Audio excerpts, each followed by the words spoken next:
Heritage company official వెబ్సైట్లో February 10th 2026న heritage company official website నేను చెప్తా ఉన్నా, మీకు ప్రజెంటేషన్లో చూపిస్తూ ఉండేది. ఫిబ్రవరి 10th 2026న మ్యానుఫ్యాక్చరింగ్ యూనిట్గా ఇందాపూర్ డైరీని మ్యానుఫ్యాక్చరింగ్ యూనిట్గా డిక్లేర్ చేస్తూ, this is a document,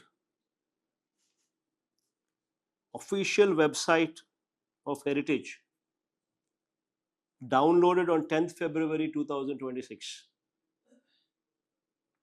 wherein 2026న 10th February 2026న మ్యానుఫ్యాక్చరింగ్ యూనిట్గా ఇందాపూర్ డైరీని చూపిస్తా ఉన్న స్క్రీన్ షాట్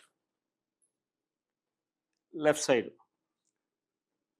రెండో సైడ్ చూస్తే ఫిబ్రవరి 15వ తారీఖు వచ్చేసరికి ఎప్పుడైతే ఈ గుట్టు బయటకు రాగానే,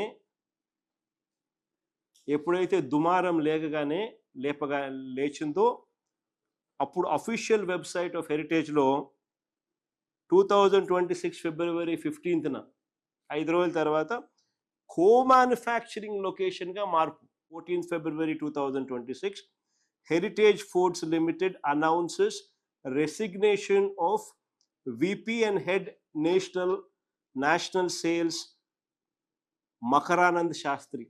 ఫిబ్రవరి 14th 2026న ఉద్యోగం నుంచి తప్పుకున్నట్టు.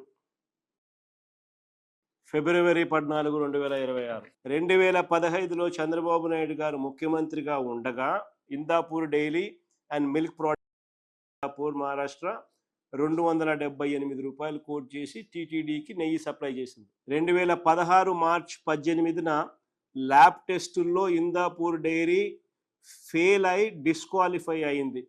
అంటే కల్తీ జరిగిందనే కాదని అర్థం.